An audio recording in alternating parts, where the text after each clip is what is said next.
Good morning, good afternoon, good evening student. जब भी मेरा वीडियो देख रहे हो तो हमारी क्लास 10th का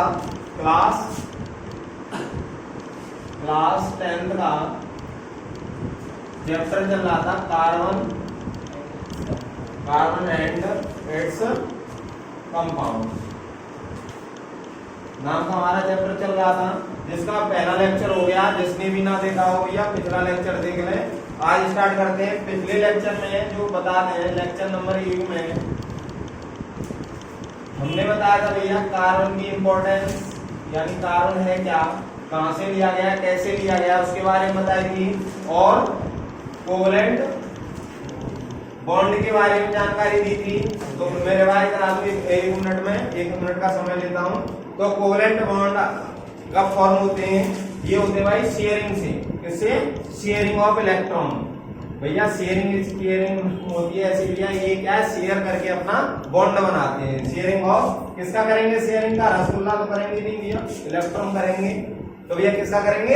इलेक्ट्रॉन का। इलेक्ट्रॉन की केवल शेयरिंग करते हैं। बोलते हैं भैया ना तो जैसे कार्बन है, कार्बन का नेचर ऐसा है ना, तो ये क्या कहता है मैं दूंगा नहीं ना लूंगा, बट क्या करूंगा बीच में रख के रखूंगा। जैसे ये दो मार्कर हैं, ये दोनों मार्कर एक लड़के पर एक लड़के पर, एक हरा है एक लाल है, तो दोनों क्या कहते हैं भैया ना तो मैं तुझको रेड दूंगा घर ले जाने के लिए, वो कहता है ना तुझे मैं ग्रीन को दूंगा। बट क्या करेंगे, दोनों पढ़ा रहे हैं या दोनों लिख रहे हैं, अपना होमवर्क कर रहे हैं, तो दोनों शेयरिंग कर लेते हैं। जैसे क्लास में पेन होते हैं तो शेयरिंग कर लेते हैं। अपने घर जब भी जाएंगे लौट के तो अपने अपने पेन अपने पास होंगे। ऐसे क्या है कार्बन का नेचर होता है, ना तो ये कल बताया था, ना तो ये C4 प्लस बनाता और ना ही C4 नेगेटिव बनाता है। यानी कहने का मतलब क्या है, प्लस कब आता है? जब लूज करता है। क्या करता है? लूज इलेक्ट्रॉन करता है तो उसमें प्लस आ जाता है। क्यों आता है? लूज करने पर इलेक्ट्रॉनों की संख्या कम हो जाती है। इलेक्ट्रॉनों की संख्या कम होगी तो भैया प्रोटॉन बढ़ते हैं। जब प्रोटॉन बढ़ते हैं तो प्लस चार्ज, प्रोटॉन का होता है प्लस चार्ज। जैसे इसका बताया था, इसका का मतलब क्या है, गेन करेगा इलेक्ट्रॉन। क्या करेगा? गेन करेगा तो क्या होगा, इलेक्ट्रॉनों की संख्या इंक्रीज करेगी, इलेक्ट्रॉन्स की संख्या इंक्रीज करेगी, प्रोटॉन्स की संख्या डिक्रीज करेगी, इसलिए इस पर नेगेटिव चार्ज आता है। It's clear. पिछले चैप्टर में यही बताया था मैंने। तो आए क्या है, कोवलेंट बॉन्ड के, इसको इरेज करो जल्दी, जिसको कॉपी करना है पास करके वीडियो कर लें। हाँ तो भैया आज की क्लास स्टार्ट करते हैं। जैसे मैं लूं अपना बॉन्ड ले रहे हम, फॉर्मेशन ऑफ CO2। जैसे हम देखें CO2 का देखें,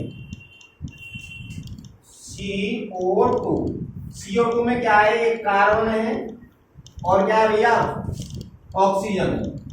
कार्बन है और ऑक्सीजन है। जो कार्बन है, कार्बन का एटॉमिक नंबर यानी Z कितना होता है? 6।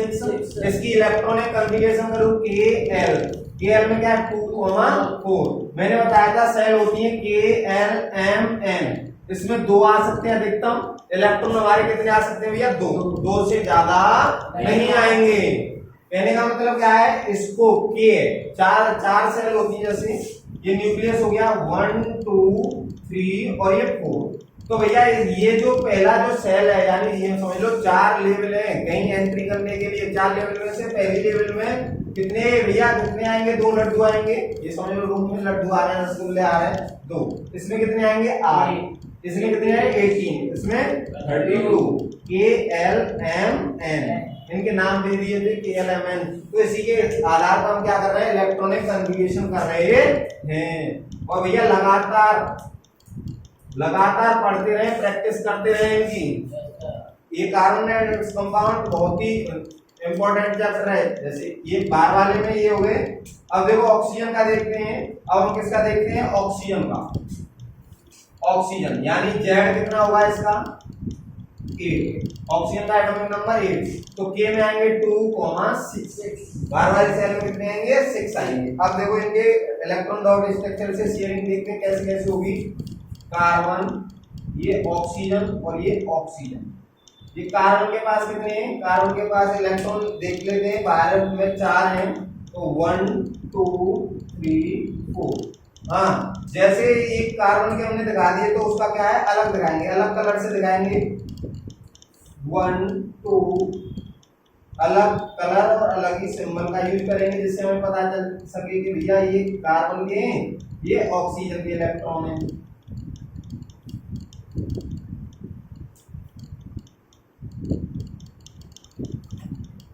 ठीक है भैया। अब देखो, अब इस ऑक्सीजन को, हर एक ऑक्सीजन जो दोनों तरफ है, इस ऑक्सीजन को अपना ऑक्टेट पूरा करने के लिए, इस ऑक्सीजन को अपना ऑक्टेट पूरा करने के लिए यानी 8 करने के लिए 2 इलेक्ट्रॉन की जरूरत है। तो ये किससे ले लेगा भैया, कार्बन से शेयरिंग कर लेगा, और ऐसे ही इधर वाला कर लेगा शेयरिंग।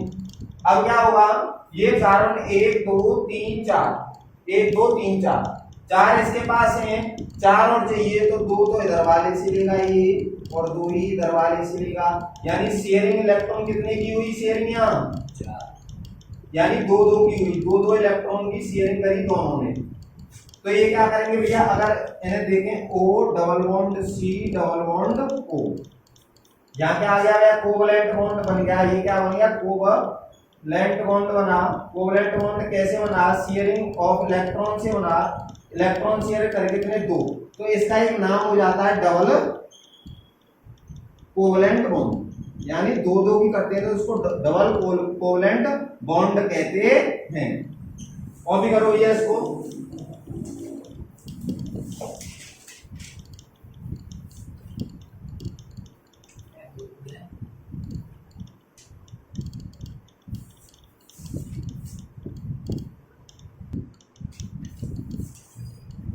हाँ तो भैया ये हो गया। यहां से आगे चलते हैं,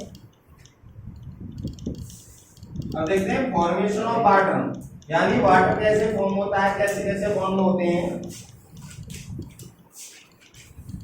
formation of water molecule, water molecule की फॉर्मेशन देखते हैं। वाटर का फॉर्मूला होता है H2O, यानी इनमें है क्या क्या भैया, हाइड्रोजन है और क्या है भैया, ऑक्सीजन। तो हमें सबसे पहले हाइड्रोजन और ऑक्सीजन के क्लास 10th के लिए तुम्हें कम से कम 20 तक एटॉमिक नंबर याद होने चाहिए, तब बहुत बेटर समझ में आएगा, क्रिस्टल क्लियर मक्खन हो जाएगा एक तरीके से, बिल्कुल बढ़िया। तो हाइड्रोजन का जो एटॉमिक नंबर होता है, एटॉमिक नंबर जो हाइड्रोजन का होता है ये 1 होता है, हाइड्रोजन का एटॉमिक नंबर 1। अब ऐसे ही देखते हैं ऑक्सीजन का, अभी बताया पिछले एग्जांपल में, एटॉमिक नंबर, यानी एटॉमिक नंबर को Z से रिप्रेजेंट करते हैं। तो ऑक्सीजन का एटॉमिक नंबर 8 होता है, कितना होता है भैया, 8। तो इसके KL में भरेंगे तो देखो ये तो 1 रह जाएगा, इसको पूरा ऑक्टेट करने के लिए एक की और जरूरत होगी, क्योंकि पहले जो सेल है उसमें बनाता है, इसमें 2, 6 हो गए। तो इसका डॉट स्ट्रक्चर बनाते हैं, इस डॉट स्ट्रक्चर को लुईस डॉट स्ट्रक्चर के नाम से जाना जाता है। तो देखो H कितने, 2 O, ये H और ये H, ये H का एक ये रहा इलेक्ट्रॉन, ये रहा। अब इसके कितने 6, 1 2 3 4 5 6। अब अपना हाइड्रोजन को अपना ऑक्टेट पूरा करने के लिए 1 इलेक्ट्रॉन की जरूरत, इसको भी 1 इलेक्ट्रॉन की जरूरत, तो शेयरिंग हो गई 1 इलेक्ट्रॉन की। अब इसको 2 और चाहिए 6, तो इसमें पहले से ही 8 करने के लिए ये हो गया। तो ये क्या हो रही है यहाँ, इलेक्ट्रॉन की क्या हो रही है यहाँ, शेयरिंग हो रही है। क्या हो रही है, शेयरिंग। ना तो इसके पास है ना इसके पास, ओनली शेयरिंग कर रहे हैं। शेयरिंग करने से अपना बॉन्ड बना रहे हैं, शेयरिंग 1 इलेक्ट्रॉन की हो रही है। तो ये सिंगल बॉन्ड है भैया, single bond, single covalent bond भी बोलते हैं। तो देखो भैया जो OH ये बन गया वाटर का मॉलिक्यूल। और higher class partially positive partially negative होता है, ऐसे पार्शियली पॉजिटिव, ऐसे वाटर का मॉलिक्यूल होता है।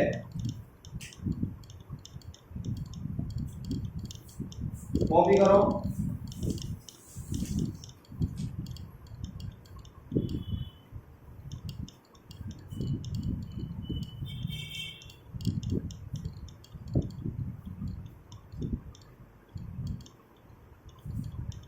अब देखो आगे देखते हैं फॉर्मेशन ऑफ सल्फर मॉलिक्यूल, यानी S8 कैसे बनता है, एक मॉलिक्यूल बनता है S8।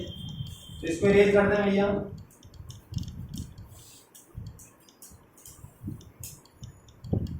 सल्फर, एटॉमिक नंबर कितना रहता है सल्फर का? सल्फर एटॉमिक नंबर, पहले सबसे पहले जानेंगे सल्फर का जो एटॉमिक नंबर होता है भैया, इसका होता है 16, यानी Z बराबर 16। अब देखेंगे इसकी इलेक्ट्रॉनिक कन्फिगरेशन अभी लिख रहे हैं पूरा, फिर शॉर्ट लिखने लग जाएंगे आगे चल के। KLM 2,8 10 हो गए, 10 के बाद कितने बचे 6, तो कितने 6। तो जो S8 बनता है सल्फर का पूरा साइक्लिक बनता है, कैसा बनता है? पूरा का पूरा सर्किल में बनता है S8, यार सर्किल में बनाओ, देखो 1 2 3 4 5 6 7 और यहाँ 8 2 4 6 8। अब सल्फर में देखो 1 2 3 4 5 6 1 2 3 4 5 6 1 2 3 4 5 6 1 2 3 4 5 6 1 2 3 4 5 6 1 2 3 4 5 6 1 2 3 4 5 और ये 6 1 2 3 4 5 6। ये हमने क्या किया है, इन पे सब पे इलेक्ट्रॉन दर्शा दिए, कितने कितने इलेक्ट्रॉन है उस तरीके से दर्शा दिए। ये आपस में प्लस करेंगे, सभी के सभी क्या है प्लस होते चले जाएंगे।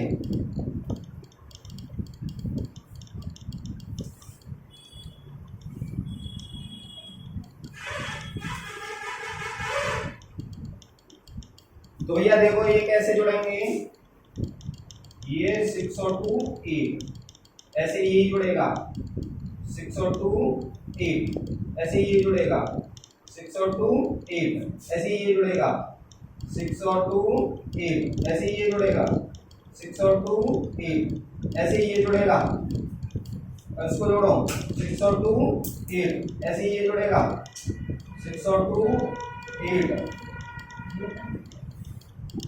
ऐसे ये जुड़ेगा 6 और 2 8। तो ये वाली रिंग बनेगी सल्फर 8 की। सल्फर 8 का जो स्ट्रक्चर बनेगा ये एग्जाम में आता भी है, और इसको दर्शाते डायरेक्ट भी दर्शा देते हैं, ऐसे W बनाओ और इसको इसका क्राउन शेप बनता है, क्या बनता है क्राउन शेप। ये क्राउन शेप हर जगह पे क्या रहता है, S S S S S S, यहाँ भी S और यहाँ भी S, कितने हुए 1 2 3 4 5 6 7 8, ऐसा भी स्ट्रक्चर बना देते हैं डायरेक्ट इसका सल्फर 8 का। तो ये कुछ एक इम्पोर्टेंट थी, कुछ एक इम्पोर्टेंट स्ट्रक्चर थी, वो मैंने ज्यादातर बता दिए। ये तुम पर लुईस स्ट्रक्चर पूछता है, लुईस स्ट्रक्चर पूछता है, इस तरीके से शेयरिंग करते हैं, कॉपी करो। अब यहां से आगे पढ़ेंगे प्रॉपर्टीज ऑफ कोवैलेंट बॉन्ड या कोवैलेंट कंपाउंड्स। ऐसा मेरे को कागज बताना। हाँ जी, आगे इसमें कोवैलेंट बॉन्ड से एक और है properties of covalent compounds. Properties of covalent compounds यानी कोवैलेंट कंपाउंड्स की क्या क्या प्रॉपर्टीज होती हैं। Properties of covalent compounds. अब सर ये कोवैलेंट कंपाउंड्स क्या होते हैं, those compounds which have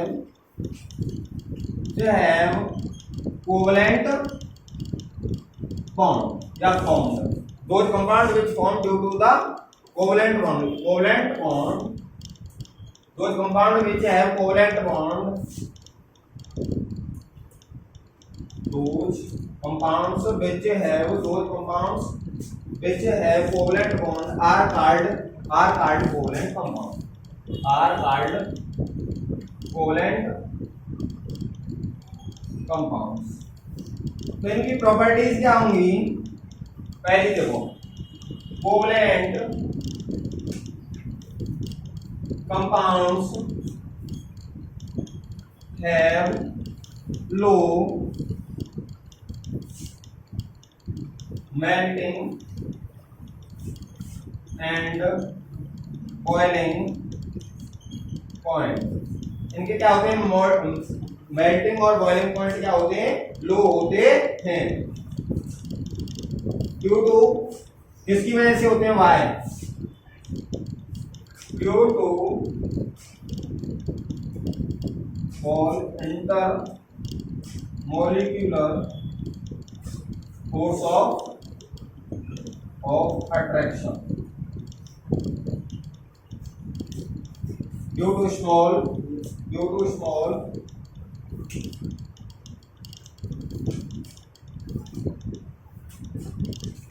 copy करो भैया। और ये क्या होते हैं, पुअर कंडक्टर होते हैं किसके, इलेक्ट्रिसिटी के। these compounds are poor conductor of electricity। Electricity के ये क्या होते हैं भैया, पुअर कंडक्टर होते हैं। क्यों होते हैं भैया, पूछे why covalent compounds are poor conductor of electricity। this is because the electron are shared between atom and no charge particle are formed on these compound। क्योंकि ये जो कंपाउंड्स होते हैं शेयरिंग से बनते हैं, इनमें क्या होता है, नो चार्ज आयन या पार्टिकल, कोई भी चार्ज आयन नहीं होता है, ये शेयरिंग से बनते हैं। जैसे इसको कंपाउंड को, इनके कंपाउंड्स को पानी में डालो या ये क्या है, डिसोसिएट नहीं होते आयंस में डिसोसिएट नहीं होते, इसीलिए क्या होगा, इसीलिए ये इलेक्ट्रिसिटी के क्या होते हैं, पुअर कंडक्टर होते हैं। भैया वीडियो को अंत तक जरूर देखें और चैनल पर नए हो तो सब्सक्राइब कर लें। आगे की वीडियो ऐसे इस प्रकार से चलती रहेंगी। पहला लेक्चर, इसको समझने से पहले पहला लेक्चर जरूर देखें, ठीक है भैया। और मेहनत करते रहें, मेहनत करते रहोगे तो भैया सफलता भी मिलेगी, धीरे धीरे टॉपिक क्लियर भी होंगे। फिर उसके बाद हम क्वेश्चंस भी कराएंगे इस चैप्टर के लास्ट में, जो भी क्वेश्चन इंपॉर्टेंट है, पिछले बोर्ड में आए, पिछले साल से आते रहे रेगुलर। और जब एग्जाम टाइम आएगा तुम्हारा और आपको प्रैक्टिस कराई जाएगी पिछले पेपरों के अकॉर्डिंग, और जो एक्सपेक्टेड क्वेश्चन है वो भी आपको बताए जाएंगे। थैंक यू, धन्यवाद। सब चीज तो सर लिखी जा रही है।